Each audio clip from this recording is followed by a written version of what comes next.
Bonsoir à tous. Ce fut une gymnastique pour pouvoir honorer ma présence parce que là, je suis arrivé à Abidjan, fait à peine 2 heures parce que là on est en mission à Grand Laou toute la nuit d'hier. Il fallait s'arranger pour être là. Dieu merci, je suis là, vous êtes là et le Seigneur est là. Donc vous avez entendu ce qui a été dit tout à l'heure. J'aime bien l'école de prière parce que les mots ont leur importance à l'école de prière. Je vous ai dit, vous allez maintenant être formés. Amen. C'est pas vous allez être... voilà, c'est pas un enseignement, non, c'est une formation. Et Christelle, lorsqu'elle me donnait le thème il y a quelques jours, elle me disait, qu'est-ce qu'elle a dit? Elle me disait, c'est un enseignement doctrinal. Je me suis dit, mon Dieu, un enseignement doctrinal. Donc nous allons nous enseigner, nous allons nous instruire dans la doctrine de l'Église. Amen. Et comme la doctrine de l'Église ne s'appuie pas sur du vent, toute la doctrine et je dirais tout le dogme, parce que doctrine dit dogme, s'appuie sur les Écritures. Moi je ne suis pas docteur, j'aurais bien voulu juste annoncer l'évangile parce que je préfère être évangéliste que docteur. Mais bon, il va falloir enseigner. Donc nous allons partir des Écritures pour établir les bases de ce que l'Église nous dit dans ce que l'on pourrait appeler, mais ici, bon, le thème est bien clair, c'est la mission conjointe du Fils et de l'Esprit. C'est le thème de ce temps de formation. Mais que l'on va soustraire de cette proclamation de notre foi qu'on appelle le philokoué. Donc, c'est-à-dire cet esprit qui procède du Père et du Fils. Mais beaucoup plus dans ce qui nous est demandé, qui est la mission conjointe du Fils et de l'Esprit. Alors, puisque j'ai dit qu'il va falloir, et comme tout dogme, tout enseignement de foi s'appuie sur les Écritures, nous allons avoir juste... en plus d'autres tests que nous aurons, le test de base qui va établir, je dirais, cette doctrine, nous allons juste l'entendre et puis savoir que c'est celle-là qui va, pendant ces quelques heures, nous guider et nous aider à développer ce qui nous est donné comme élément de foi. Donc c'est dans l'épître de Paul aux Galates, le chapitre 4, les versets 4 jusqu'à 6. Je vais le lire. Et puis, peut-être aussi demander à l'un ou l'autre aussi de le lire.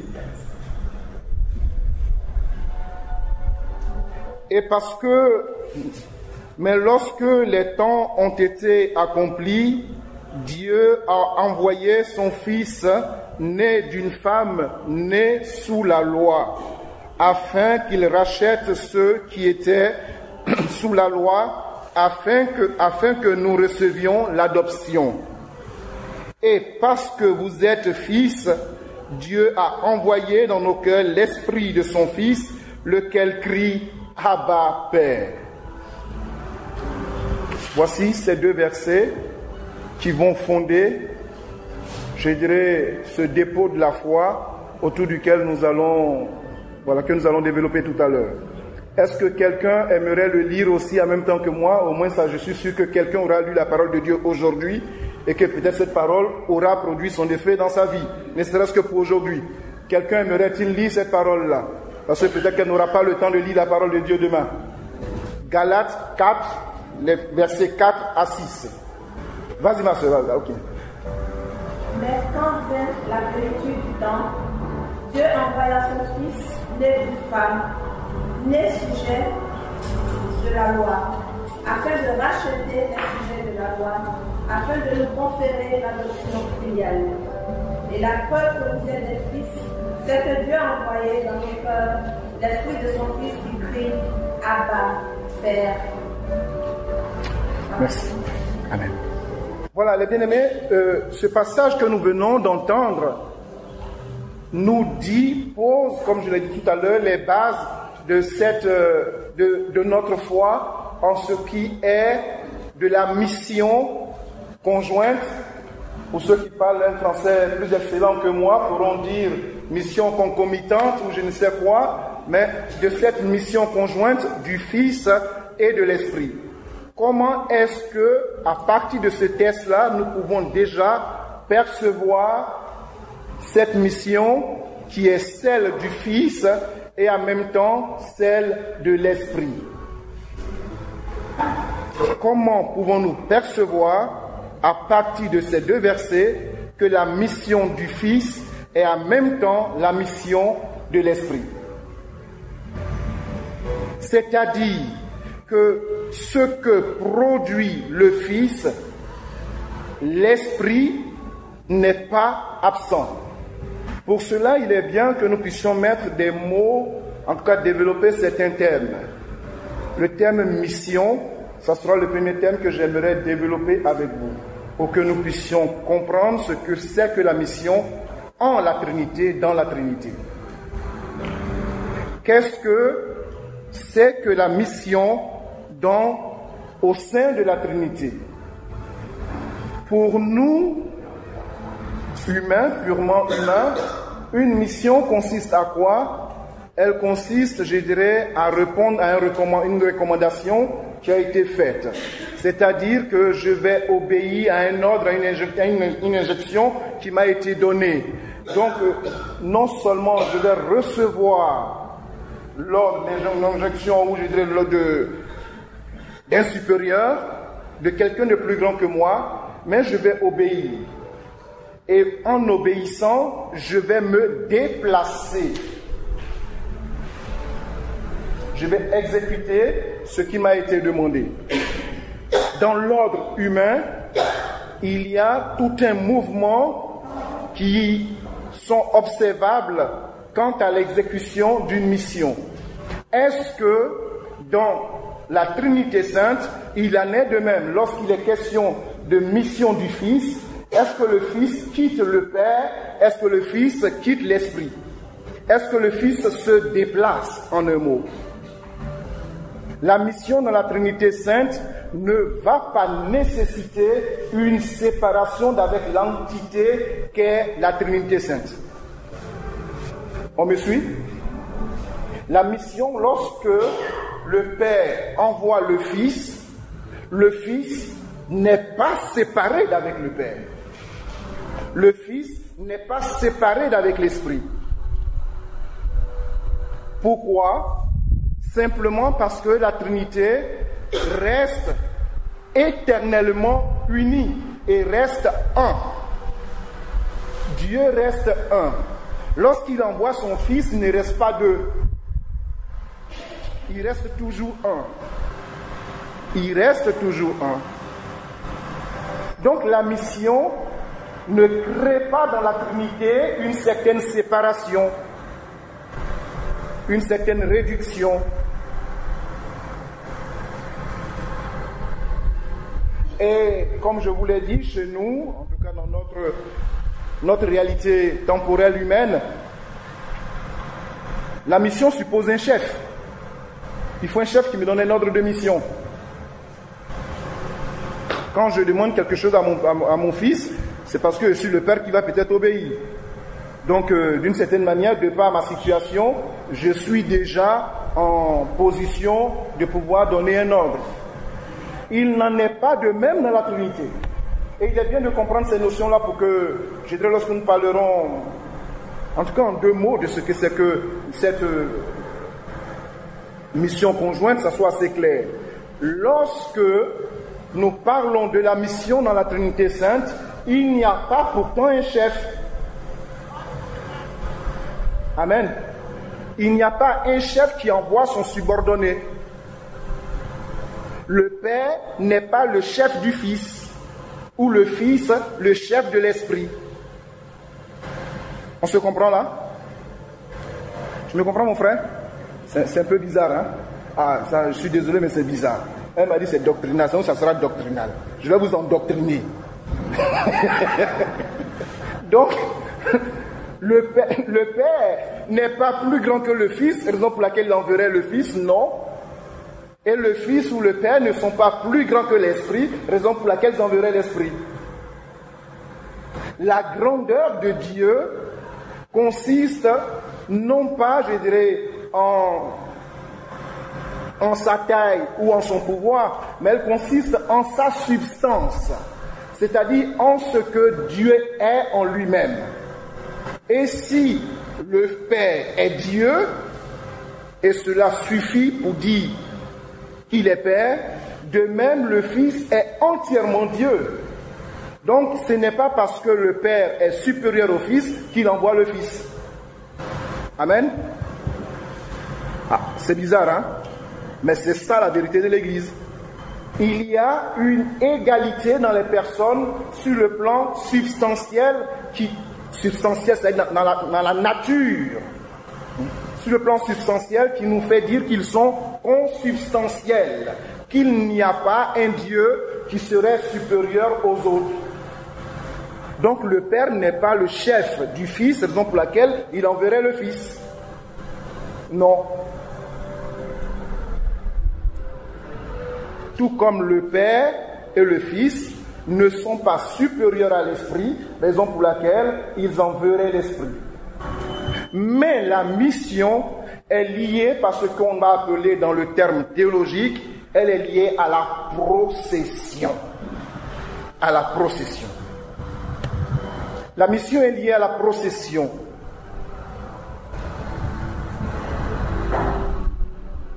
Et qu'est-ce que la procession? Nous disons dans notre confession de Nicée-Constantinople que nous croyons en un Fils, en Dieu le Père Tout-Puissant, en son Fils Jésus-Christ, n'est-ce pas? Et ce Jésus qui a été engendré. Il a été engendré. Un engendrement qui n'est pas création. Il a été engendré. L'engendrement est le premier mode de procession que nous connaissons dans la Trinité Sainte. L'engendrement est un mode de procession. C'est-à-dire que Dieu en lui-même, dans la Trinité Sainte, mais en lui, Dieu unique,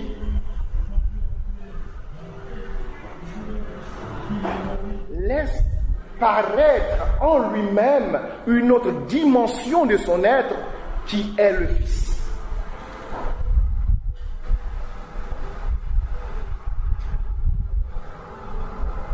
Si je prends la carte d'identité de ma chère sœur qui est en face de moi, sa carte d'identité d'aujourd'hui, et si je prends de celle qu'il y a 10 ans, 20 ans, les bien-aimés, c'est la même personne. Amen. C'est la même personne. Et il en est de même ici de ce que nous disons de l'engendrement ou de la procession, je dirais, du Fils. C'est une autre. Et quand je dis une autre, c'est pas moins. Quand parlons de autre, c'est égal à des négations. Là, non, c'est pas moins. C'est une autre présence du Christ, de Dieu du moins, qui se laisse percevoir au travers du Fils qui est engendré.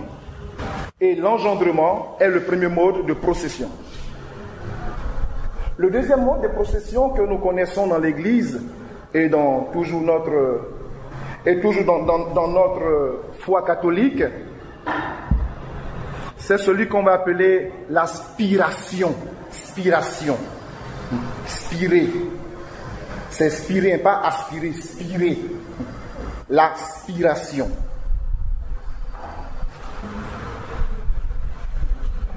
L'aspiration qui est la présence d'un autre être de par la relation entre deux êtres.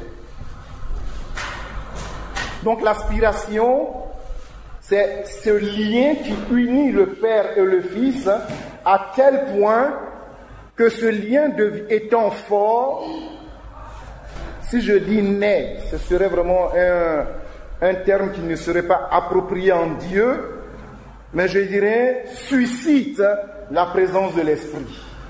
Donc l'aspiration, le Père aspire le Fils, j'ai dit aspire, non, le Père spire le Fils spire le Père, à tel point que de ces deux spirations seront visibles l'Esprit.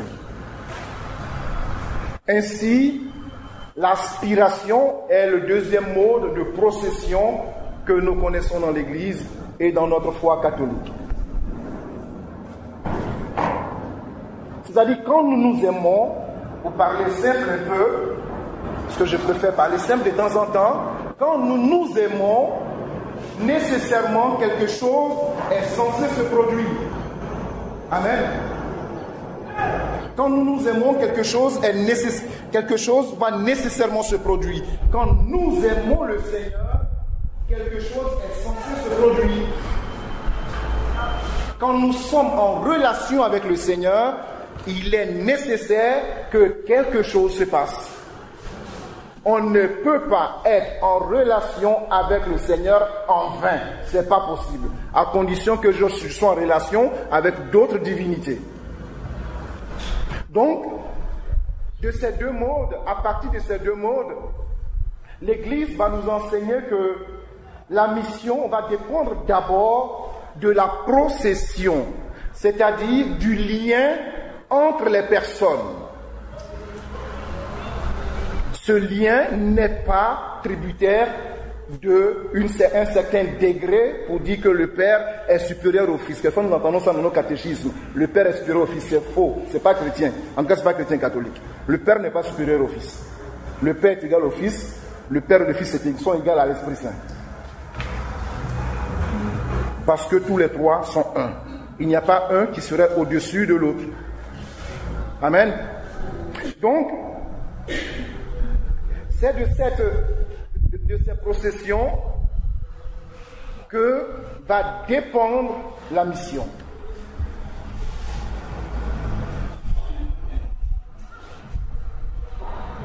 Si on veut le ramener à notre relation à nous, je dirais ma mission va dépendre de ma relation avec Dieu. Ma mission va dépendre de ma relation avec Dieu. Et l'inverse est vrai.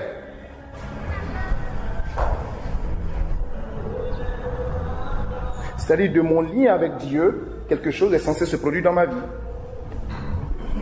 Amen. Mais là également, si nous étions ici dans une assemblée d'étudiants en théologie, elle n'est pas là, Christelle, mais je veux plus qu'elle reste là pour qu'on fasse la doctrine ensemble. Parce que de ce que je viens de dire, vous seriez censé me dire, attends, mais il y a un problème parce que le Père, lui, procède de qui? Le Père ne procède pas du Fils. Le Père n'est pas, je dirais, une présence qui apparaît du fait de l'aspiration du Fils et de l'Esprit. Non. Alors on est censé me dire, mais attends, mais le Père, lui, n'est jamais envoyé. Le Père n'a jamais été envoyé, le Père n'a jamais été en mission. Eh bien non, c'est faux.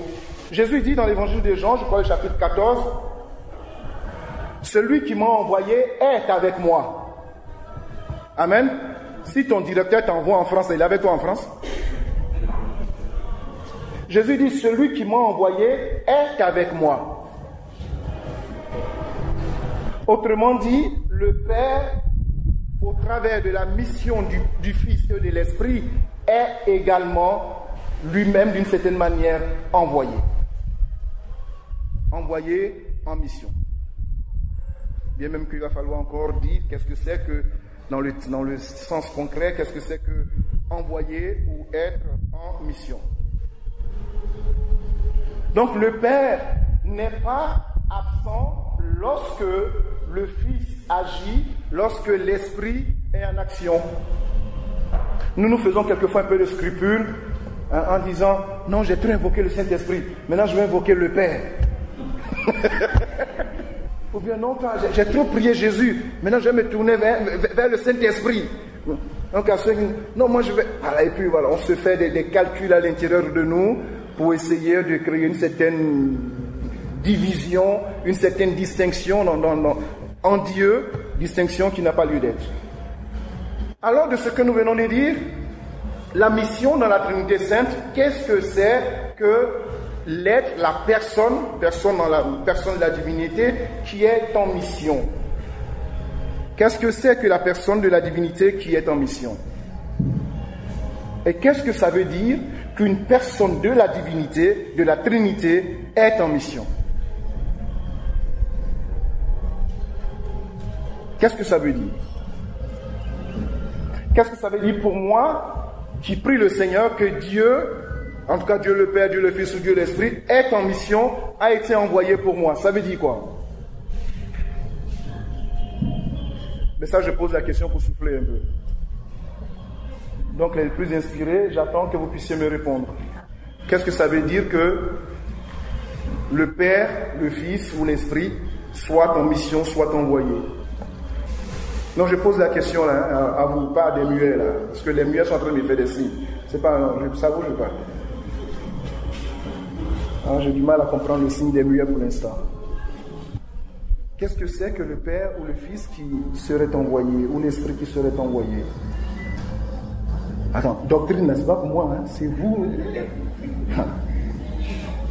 C'est ce que nous confessons chaque jour. L'Esprit est envoyé, l'Esprit est en mission, ça veut dire quoi? Donc, le terme c'est mission conjointe du Fils et de l'Esprit. Mais ça veut dire quoi que être en mission? En tout cas, en ce qui est de la Trinité. Être en mission. C'est quoi ici que la mission en ce qui concerne la Trinité? Oui? Oui, oui? Non, c'est Dieu qui est en mission. Oui, c'est ce que je veux savoir. Être Dieu en mission, ça veut dire quoi? Ça, je veux savoir. Oui, non, ça?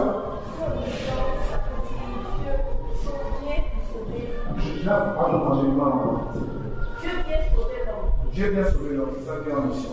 Oui, c'est pas mal. Oui, c'est bien. On peut envoyer ça. Oui, non, ça?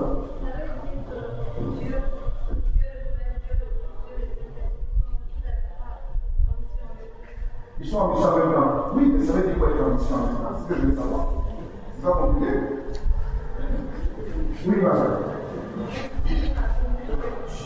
Dieu accomplit une œuvre parfaite. Oui, c'est bien. On est sur le chemin. C'est celle-là. Oui, mon frère. Parce que la notion de la Trinité est orientée vers l'homme. C'est oui, c'est orienté vers l'homme. Ça, c'est juste. Mais en quoi ça consiste que lorsque le Père, le Fils ou le Saint-Esprit soit en mission, à quoi ça consiste? Quand nous disons que le Père, ou que nous disons que le Fils est en mission, cela veut dire quoi? C'est vrai qu'il faut qu'on fasse dans le Japon, on dit des mots, il y a des explications, mais pas aussi simple que ça. Hein. Quand nous disons que le Saint-Esprit est en mission avec le Fils, c'est pas dit cela. Ah bon? Oui. Il vient de payer le Père en vue de sauver l'homme. C'est bien. Mais pour faire simple, hein, relisez juste Jean le chapitre 3, le partie du verset 16. Vous verrez ce que veut dire être en mission. Dieu a tant aimé les hommes qu'il a donné. La mission consiste à donner.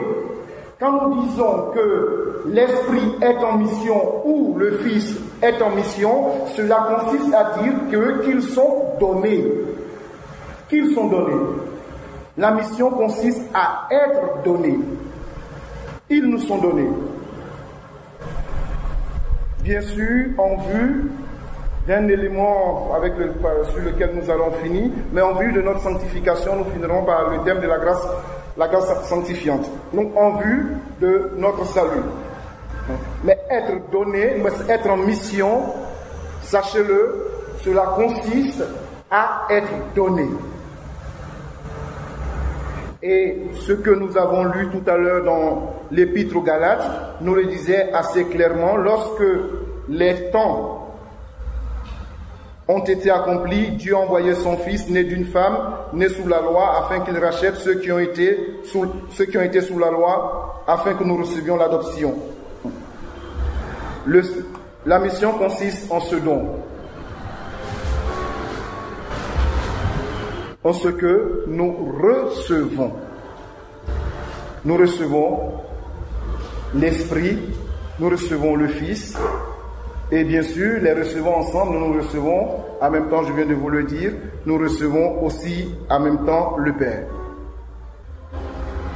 Et cette mission va avoir deux aspects. La mission a deux aspects. La mission qui va consister à être donnée a deux aspects. Parce qu'il y a un problème? Oui. Donner. La mission, dans la Trinité, quand nous disons que le Fils est en mission, le Fils est donné. Qu'est-ce que je disais maintenant? Je ne sais plus. Les deux aspects de la mission. Et la mission se déroule en deux aspects. Il y a deux aspects dans la mission. Et ces deux aspects, je dirais, devraient plus ou moins aller de soi pour de bons catholiques que nous sommes. Parce que la mission va être en même temps visible et invisible. La mission est visible et invisible. Donc, je vais simplement dire que le don, le Fils qui est donné, il y a un don du Fils qui peut paraître visible et il y a un don qui peut paraître invisible. Il en est de même de l'Esprit. Ce don qui est invisible va être lié aux effets de la grâce. Je viendrai plus tard sur ce que c'est que cette dimension, cette notion de la grâce dans ici ce qui concerne la mission. Dans la mission invisible, je dirais cela sera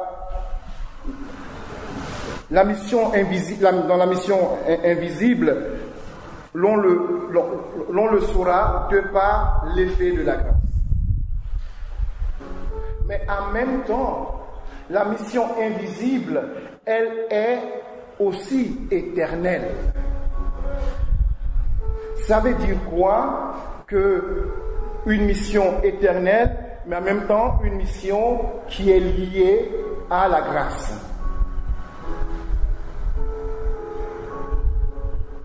De toute éternité, le Père donne le Fils.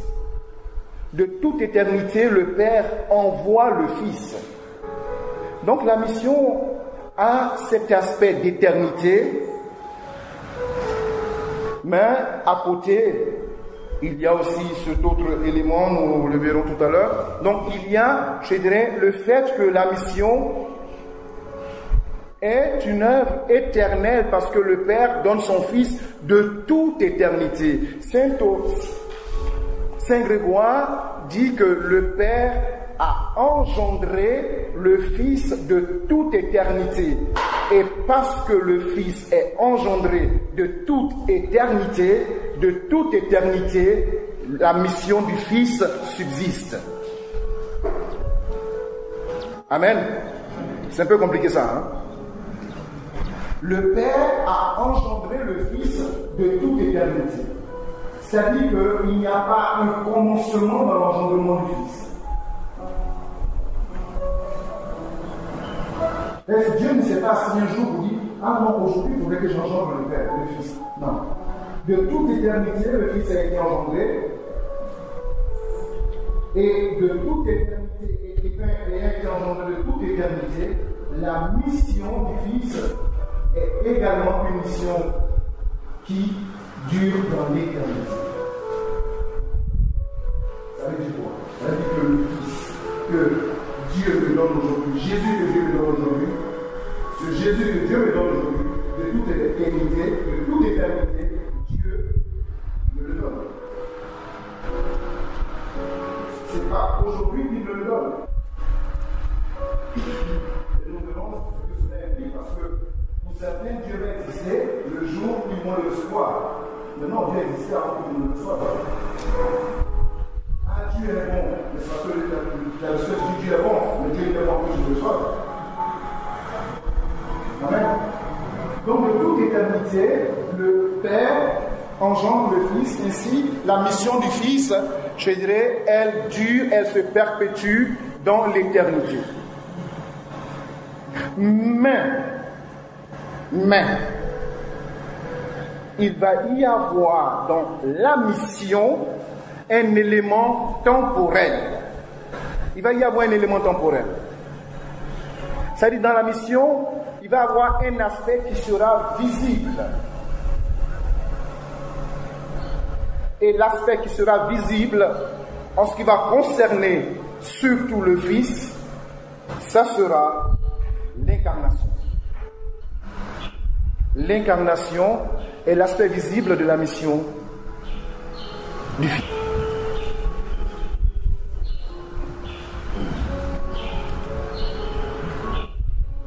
Je vais lire le paragraphe 689 du catéchisme de l'Église. C'est quasiment trois paragraphes sur ce que c'est que la mission conjointe du Fils et de l'Esprit. Je vais juste lire un seul paragraphe, le premier paragraphe, qui contient en son sein, je dirais, tout ce que je suis en train d'essayer de développer. Celui que le Père a envoyé dans nos cœurs, l'Esprit de son Fils, est réellement Dieu, consubstantiel au Père et au Fils. Il en est inséparable, tant dans la vie intime de la Trinité que dans son don d'amour pour le monde. Mais en adorant la Trinité sainte, vivifiante, consubstantielle et indivisible, la foi de l'Église confesse aussi la distinction des personnes. Quand le Père envoie son Verbe, il envoie toujours son souffle, mission conjointe où le Fils et l'Esprit sont distincts mais inséparables. Certes, c'est le Christ qui apparaît, lui, l'image visible du Dieu invisible, mais c'est l'Esprit qui le révèle. Donc, je reviens à ces deux dimensions de la mission. Il y a une mission visible et une mission invisible. Ce n'est pas parce que j'ai des révélations, des visions sur le Christ qui est en train de faire des merveilles que Dieu devient vivant. Amen. Il peut bien être en train d'accomplir en ma vie une œuvre invisible. Et quand on parle d'invisible, cela touche même les sens. C'est-à-dire que je ne le perçois pas, non seulement par les vues, mais même par les sens intérieurs, je ne perçois pas l'œuvre de Dieu. Et pourtant, il est à l'œuvre. Amen. On se comprend là? Ce n'est pas parce que Dieu m'a touché que je suis en train de pleurer que Dieu devient vivant. Il était vivant que je pleure. Parce que quand je vais finir de pleurer, je vais retourner à mes vomissements, Dieu restera vivant. Dieu va changer. Donc, lorsque je le verrai dans les révélations, cela ne veut pas dire que ici je suis en train de comprendre une mission visible du Seigneur. Non, la mission visible du Seigneur, si vous avez bien entendu dans nos internet pour pouvoir parler de cette mission conjointe, la mission visible en ce qui concerne le Christ, elle est liée à l'incarnation. Dieu s'est fait homme. C'est dans l'incarnation que nous percevons Dieu physiquement.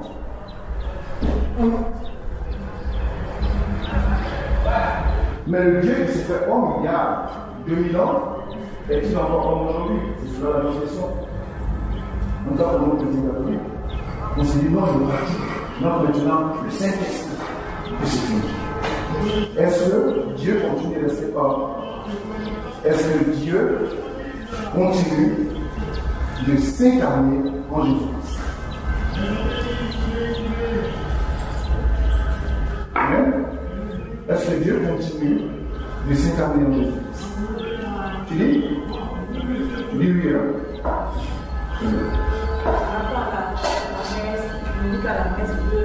Ah, par rapport à la messe, je reste la réponse de Google.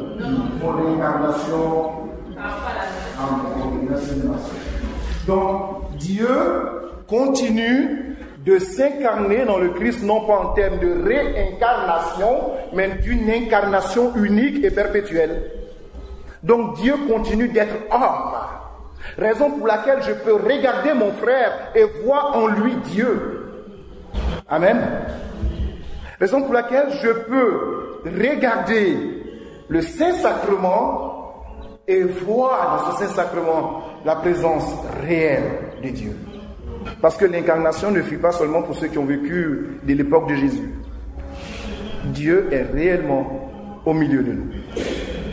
Donc je disais qu'il y a cette mission visible Et avec le Christ, les deux aspects de la mission seront assez perceptibles. Elle sera visible dans la mesure où il s'incarne, mais en même temps, je dirais, l'agir du Seigneur, l'agir de Jésus-Christ continue d'être actuel et cet agir-là reste invisible. Jésus-Christ continue de faire en nous ce pourquoi il est venu. Oui, ma soeur.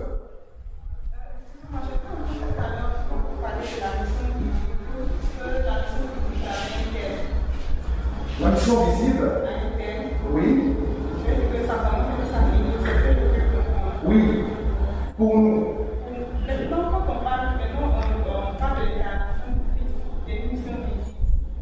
Et puis en même temps, il s'est incarné les gens physiquement, mais nous, on continue de le voir physiquement encore à travers. Donc, c'est pas une mission qui va qu'on fait, qu'on le verra, ou comme on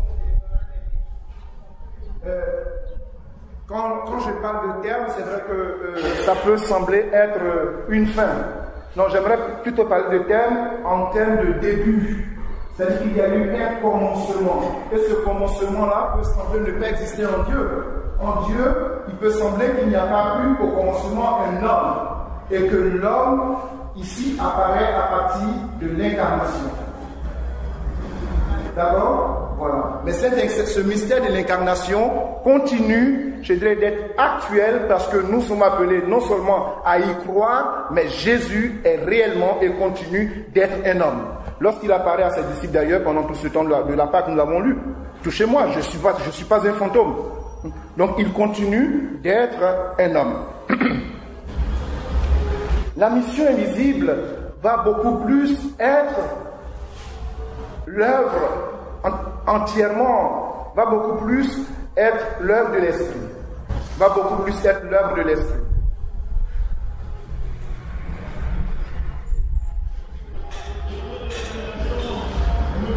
C'est-à-dire que la mission de l'esprit va s'opérer en nous d'une manière non pas humaine, simplement. Non pas humaine et d'une manière aussi surprenante que cela puisse paraître. La mission de l'esprit, je dirais, va toujours, nous surprendre. La mission de l'esprit va échapper à notre entendement. Et la première fois que les Juifs entendent l'œuvre de l'esprit, ils vont l'apparenter à l'ivresse en ce qui va concerner les apôtres. Attends, mais ils sont ivres ces individus-là. Ils sont ivres. Et il y a quelque chose qui va nous échapper parce que nous ne serons pas ici capables de le percevoir dans son action, dans son activité.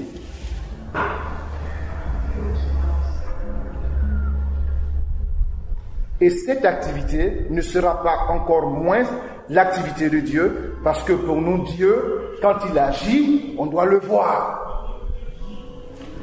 Imaginez-vous ce qui s'est produit à la Pentecôte, ces individus-là qui se mettent à parler une langue inconnue, et puis l'un d'eux se lève pour dire que ce que vous voyez là, écoutez, c'est la promesse que le Père avait faite, et que là, c'est l'Esprit Saint qui est à l'œuvre. Non, mais vous êtes un peu malade. Vous êtes un peu malade.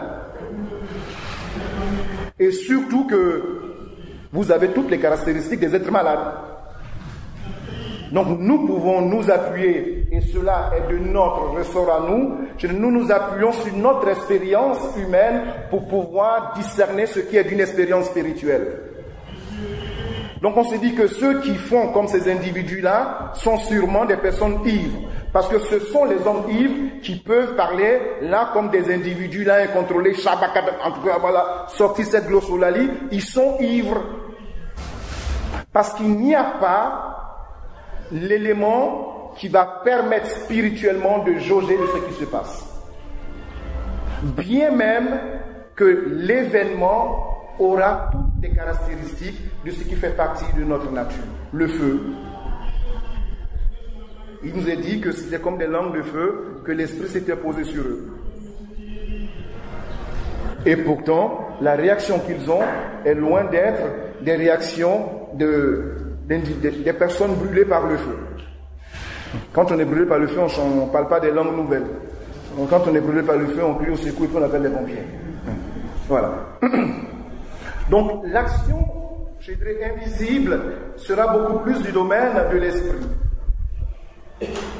dont l'agir sera moins perceptible, dont l'agir, l'activité sera moins visible et pourtant conservera toute son efficacité.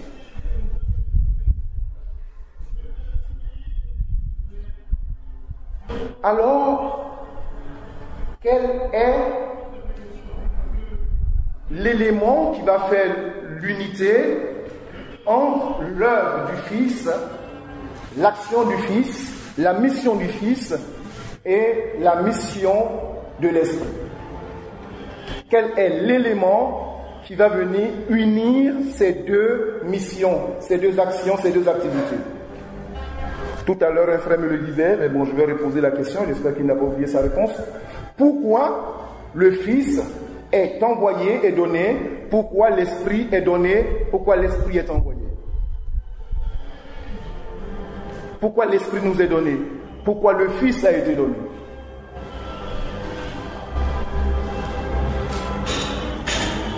Oui, je vous écoute. Hein? Oui, ma soeur. Tu veux dire? Comment l'Esprit a été donné pour sauver l'humanité? L'Esprit a été donné pour sauver l'humanité. On n'aura plus une minute. Je vais demander à ceux qui sont d'accord avec sa réponse de lever la main. Tu vois? Ils n'ont peut-être pas entendu ta réponse. Ils n'ont peut-être pas entendu. Redis peut-être.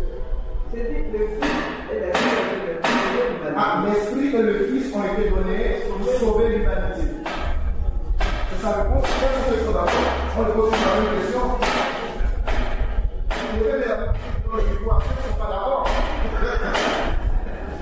Donc elle dit que la mission du Fils et de l'Esprit consiste ici au salut de l'humanité. Ceux qui ne sont pas d'accord, ne sont pas d'accord. L'objectif de la mission c'est quelque chose de l'autre. Alors, oui, ma soeur. Tu dis? Le Père. Oui?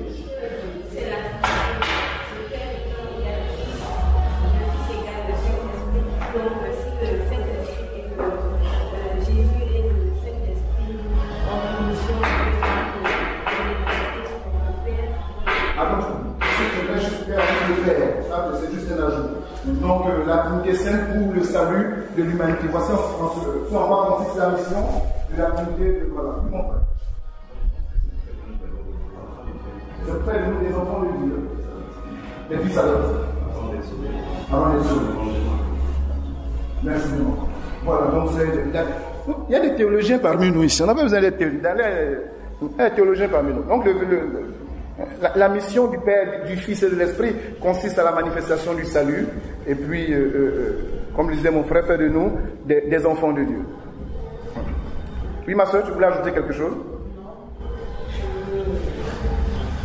Peut-être que c'est un peu bête, mais je ne comprends pas, je n'arrive vraiment pas à percer le mystère quand on dit que le Père, le Fils et l'Esprit sont un. L'Esprit, le Fils et l'Esprit sont envoyés par le Père. Le Père est supérieur au Fils et à l'Esprit. Je vois vraiment où est le Père. Franchement, il y a c'est ça même le problème même quoi. Tu as raison d'être embrouillé et moi je vais t'embrouiller. Je vous disais tout à l'heure, Jésus dit dans l'évangile de Jean, le chapitre 14, il dit, celui qui m'a envoyé est avec moi. Celui qui m'a envoyé est avec moi. Je vous ai posé la question, est-ce que lorsque ton patron t'envoie en mission, il va avec toi? Vous êtes d'accord que non? Mais pourtant les Écritures, j'ai fait exprès de le dire, parce que nous pensons et souvent nous n'avons pas le courage de défendre, je dirais, notre foi catholique, pensant que c'est juste des élucubrations de certains fous. Non. tout ce que dit l'Église a son assise sur la parole. Lorsque Jésus dit « Celui qui m'a envoyé est avec moi », mais attends, où est-ce qu'on a vu ça? Celui qui t'envoie est avec toi. Ça veut dire quoi? Tu dis? C'est le moment que Jésus est là. Oui. Et que le Père est avec lui. Il est ailleurs, à Jérusalem. Qui est ailleurs?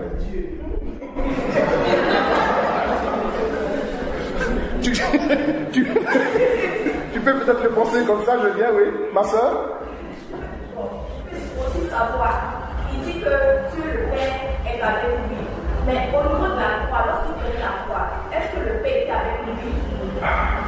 Tu vois, c'est tout cela, le mélange que je vais produire ce soir. Donc, il dit que celui qui m'a envoyé est avec moi, n'est-ce pas? Et elle vient de toucher du doigt quelque chose. Pour que la croix, elle dit, mon frère, n'est-ce pas? Et puis, c'est comme dit que le Saint-Esprit a besoin d'une force pour mettre Jésus mort en vie. Puisque les trois sont ensemble, pourquoi à sa force? Ce qui signifie que lorsqu'il est mort, le Saint-Esprit n'était pas là. Maintenant, je posais la bonne question. Je comprends pourquoi il insistait qu'il y a des questions-réponses demain. Donc, c'est vrai, c'est important. Je vais juste, avant d'avancer, revenir un peu sur les demandes de ma soeur. Comment est-ce que celui qui m'a envoyé peut être en même temps être là? Je vous le redis. Cela tient compte de la substance de Dieu. C'est-à-dire que en Dieu, il y a une seule nature et puis il n'y a pas trois dieux. Ce sont ces éléments-là qui tout de suite commencent, je dirais, à créer en nous une distinction de Dieu. Il y a un seul Dieu. Et si le Père, le Fils ici qui paraît beaucoup plus dans les évangiles, le Fils est envoyé, le Père n'est pas pourtant absent. Parce que l'envoi, la mission à la Trinité Sainte n'est pas une séparation. Elle n'est pas une séparation, elle est une donation. Quand nous disons que Jésus est mort sur la croix, nous disons, et j'espère que je me dis avec moi, que Dieu est mort sur la croix. Ah oui. S'il ne dit pas que Dieu est mort sur la croix, c'est hérétique. Dieu est mort.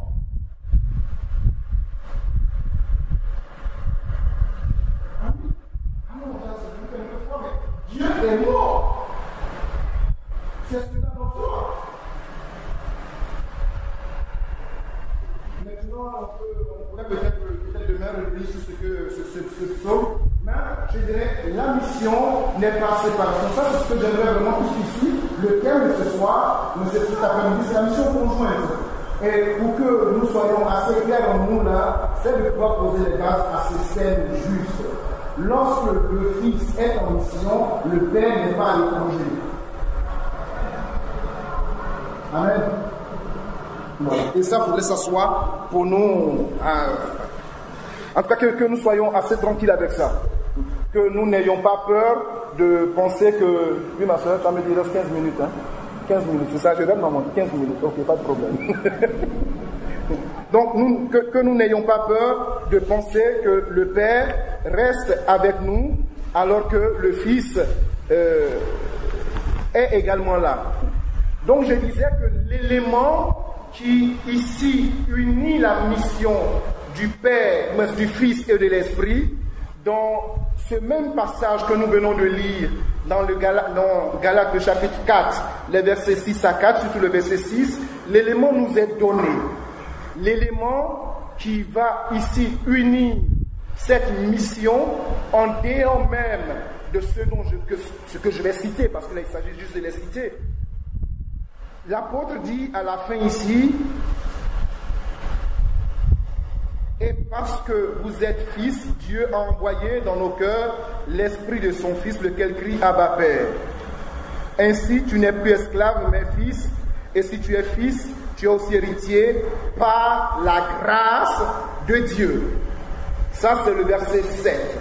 Il donne ici l'élément qui unit ces missions. L'élément qui justifie, je dirais, la concomitance de la mission du Fils et de l'Esprit dans ce verset 7. Et quel est cet élément? Ainsi, tu n'es plus esclave, mais fils, et si tu es fils, tu es aussi héritier par la grâce de Dieu. Il y a dans la mission du Fils et dans la mission de l'Esprit une œuvre qui est une œuvre de grâce qui s'opère. Et la première personne a fait l'expérience de cette grâce, même si nous pensons qu'elle fait partie. On m'a dit, je crois que mon frère Amos nous a parlé un peu de la grâce. De la grâce et de la grâce acquise. Moi, je vous parlerai de la grâce gratuite et de la grâce sanctifiante. Ce que dit ici l'apôtre va déjà s'opérer dans la première mission visible du Christ, qui est l'incarnation. Comment la grâce opère-t-elle? Et en faveur de qui la grâce opère-t-elle? La grâce ici, dans cette première mission, va s'opérer en Marie. La grâce s'opère en Marie et la grâce lui donne quoi? La grâce donne à Marie d'être capable d'accueillir le Fils de Dieu. Cette grâce-là, elle est une grâce sanctifiante.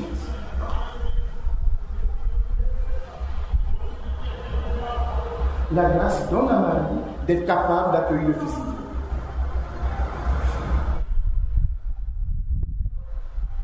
Est-ce qu'elle est œuvre de l'Esprit ou œuvre du Fils, cette grâce-là? Vous dites? Elle est l'œuvre de l'Esprit. Pourquoi? Oui.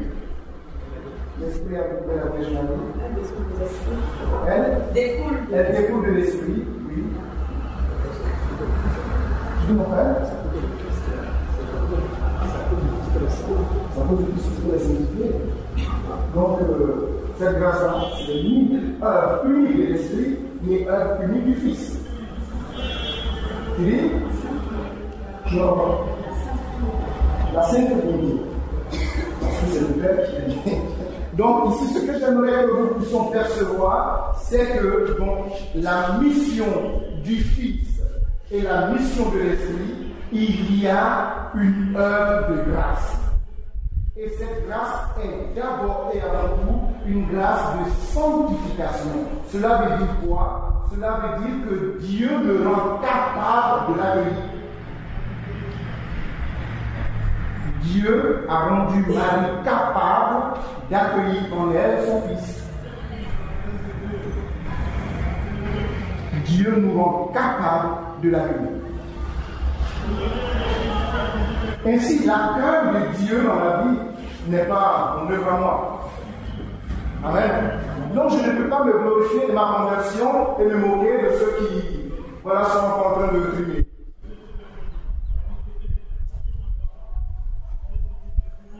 Elle est une œuvre de la grâce. Certains vont penser qu'elle pourrait être une œuvre purement de la grâce, et non des personnes de la divinité. C'est-à-dire une œuvre de la grâce qui pourrait exclure et le Fils et l'Esprit et moi-même le Père.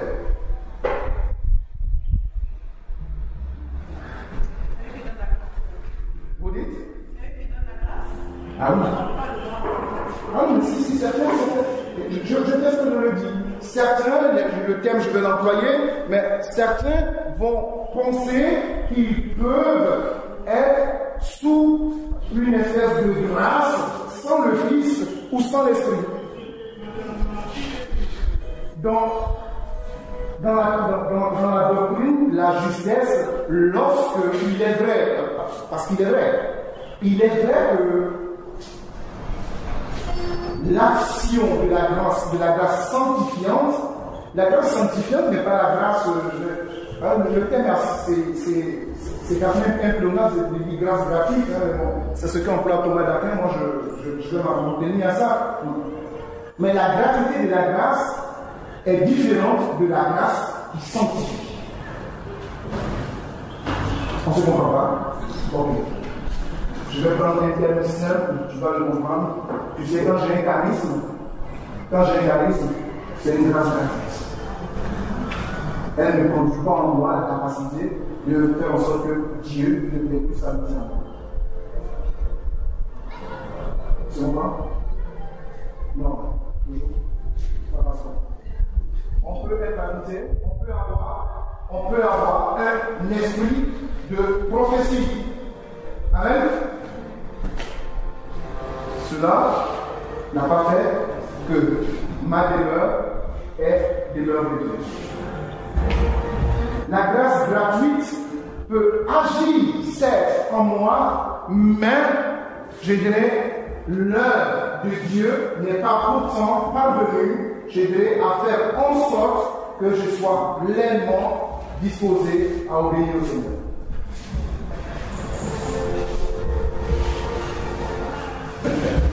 Ça passe ou pas? Je vous bloque que ça passe. De l'œuvre de l'Esprit et de l'œuvre du Fils, ce qui va les unir, c'est cette finalité de faire en sorte que nous soyons capables nous-mêmes d'être, non pas ici, je dirais, de juste les recevoir, mais de recevoir avec eux ce qu'ils sont capables de produire en nous. Ne pas juste se contenter des grâces de Dieu tout en délaissant Dieu. Amen. Et en cela, l'Esprit, le Fils, le Fils et l'Esprit ont une action qui est commune. Lorsque le Fils est promis à Marie, lorsqu'il est promis à l'humanité, il y a certes l'Esprit qui va le précéder pour venir féconder Marie, mais il n'y a pas en Dieu un premier ou un dernier. Il y a une œuvre d'ensemble. La grâce donne ici à Marie la capacité de s'ouvrir à Dieu. Et la grâce justifiante, la grâce sanctifiante, qu'est-ce que c'est? J'ai connu des personnes qui n'ont pas besoin de faire des jeûnes ou des je ne sais quoi pour te dire certaines choses. Bien ici, encore, je cache ce qui pourrait être la grâce pré-adamique. C'est-à-dire ce que vous voyez que ce soit don naturel. Non, je mets quasiment des côtés. Même de ceux qui sont chrétiens, qui n'ont pas besoin, je prends un exemple, ils n'ont pas pour, comme je le disais hier à Verso, je me dis quand même, non pas pour dire du mal de qui que ce soit, mais ce que l'on appelle la grâce d'État. La grâce d'État, qui est la grâce qui est liée à ton État, elle est liée à ton État. Mais cette grâce-là, si elle s'ouvre, je dirais, à ce que Dieu veut faire en toi, elle pourra produire du fruit. Je prends l'exemple d'un prêtre. Un prêtre, il a donné, il a ordonné. Amen. Il a donné, il a ordonné. Même s'il a commis tous les péchés du monde, il se met là, il dit Seigneur, que ce pain et ce vin deviennent le corps et le sang du Christ. Tu veux que je te passe, ça devient le corps et le sang du Christ. Elle fait partie des grâces gratuites, elle est là. C'est comme ça. Dieu l'a donné. Il est prêt en l'éternité. C'est dit le Père, un mois à terre nous disait un jour, si il y ajoutait, ou bien si il est accepté au-delà de cette grâce gratuite qui lui est donnée, et il y a son état, cette grâce de sanctification du Seigneur, alors il verrait ce qui pourrait se passer. Il verrait que Dieu pourrait accomplir de grandes choses au travers de nous. Amen. Donc, cet élément est celui-là qui nous permet ici de créer cette jonction entre l'œuvre de l'Esprit et l'œuvre du Fils. Il y a ici qu'est-ce que le Fils vient produire? Il nous est dit dans l'évangile de Jean, le chapitre 3, le verset 16, vous le connaissez, Dieu a tant aimé les hommes qu'il a donné son Fils, afin que quiconque croit en lui ne périsse point, mais obtienne la vie éternelle. Amen. Voici le projet de Dieu, c'est un projet de salut. C'est un projet de salut. Mais ce projet de salut ne s'opère que d'abord si moi je l'accepte. C'est-à-dire d'abord que si moi je me réponds.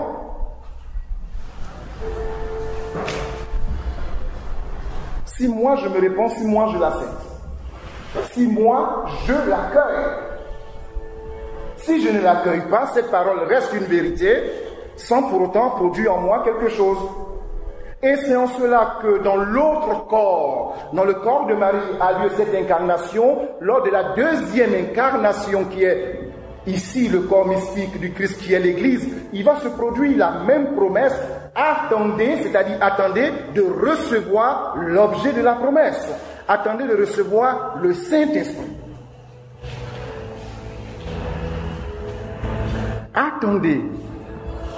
Mais dans l'attente, il y a dans l'attente l'élément qui est le même que dans celui qui a eu lieu en Marie, qui se produit. Il y a l'élément de la sanctification.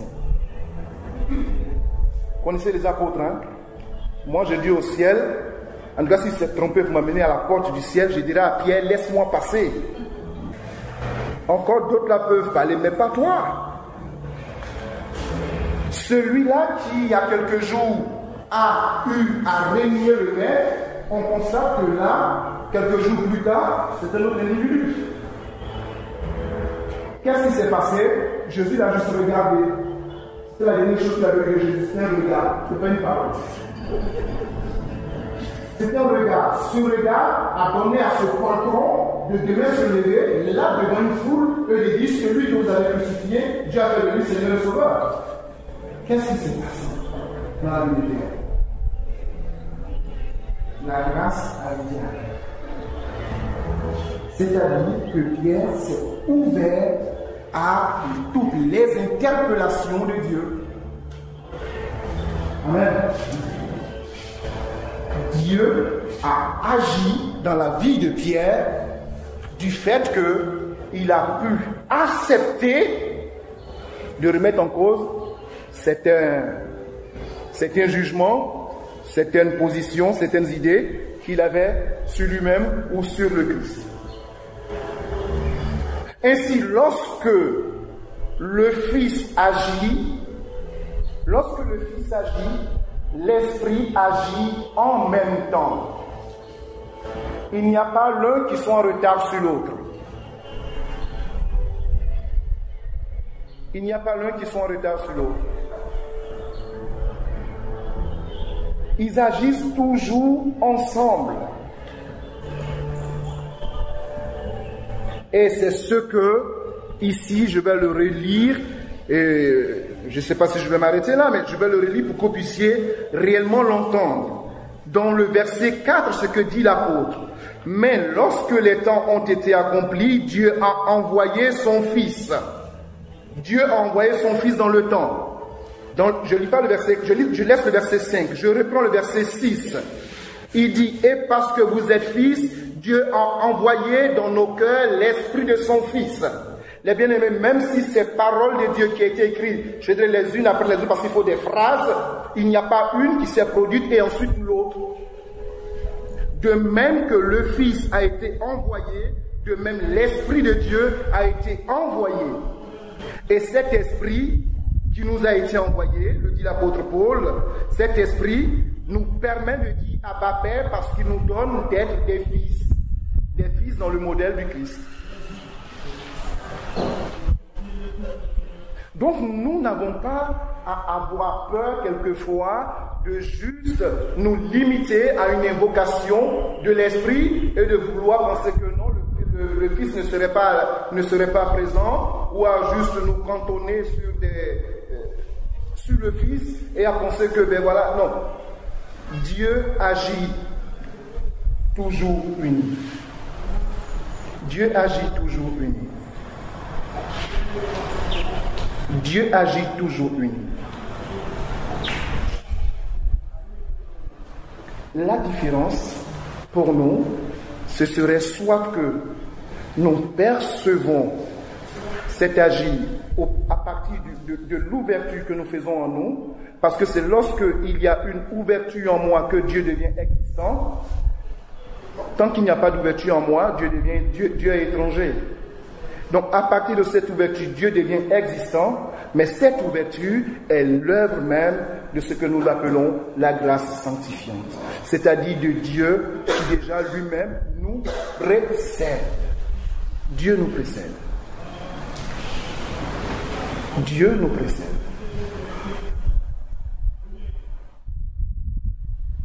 Il nous précède afin de faire en sorte que son action en nous ne soit pas seulement une action vaine, une action limitée dans le temps, mais une action qui puisse avoir toute une répercussion sur notre vie jusque dans l'éternité. Parce que ce que Dieu veut faire, l'action de Dieu est une action qui dure dans l'éternité et dans le temps. Amen. Non pas que je sois chrétien aujourd'hui, et puis demain je deviens autre chose, mais que mon adhésion à Christ puisse être une adhésion qui puisse durer dans le temps. Qui puisse durer dans le temps. Des apôtres, souvenons-nous que des 12, il n'y a eu qu'un seul qui a eu à régner plus ou moins, je vais dire sa foi, à partir de l'acte qu'il a commis. Tous les autres sont restés fidèles jusqu'au bout. Et c'est cela l'action que le Fils et l'Esprit produisent en nous ensemble. Faire de nous des fidèles du Christ, des fidèles de Dieu jusqu'au bout. Faire de nous des fidèles de Dieu jusqu'au bout. Mais cela ne peut être possible et cela ne peut être rendu possible que par l'accueil d'une grâce de sanctification.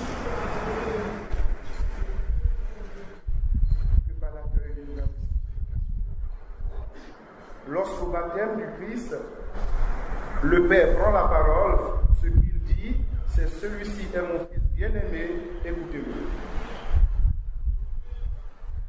C'est-à-dire entrer dans ce qui nous est proposé. Et qu'est-ce qui nous est proposé? C'est de changer de vie. Mais vous savez, quelquefois, il ne s'agit pas de dire aux gens convertissez ou bien de leur dire écoute, change, non, comment je l'ai appris. Quelquefois, mais bon, il n'y a pas personne n'est venu me dire change ta vie. Non, l'évangile a été prêché et je me suis rendu compte que j'avais ma vie à donner à Dieu. C'était tout. Personne ne m'a dit, personne. Assis là, quelqu'un partage l'évangile, il prêche l'évangile. J'ai dit prêche l'évangile, il paye la compte sa vie.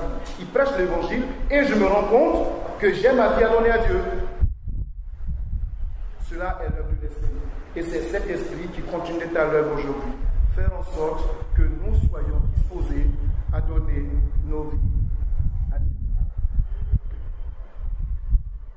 Faire en sorte que nous soyons disposés à donner nos vies à Dieu. Faire en sorte que nous puissions répondre, je dirais, à l'invitation du Seigneur.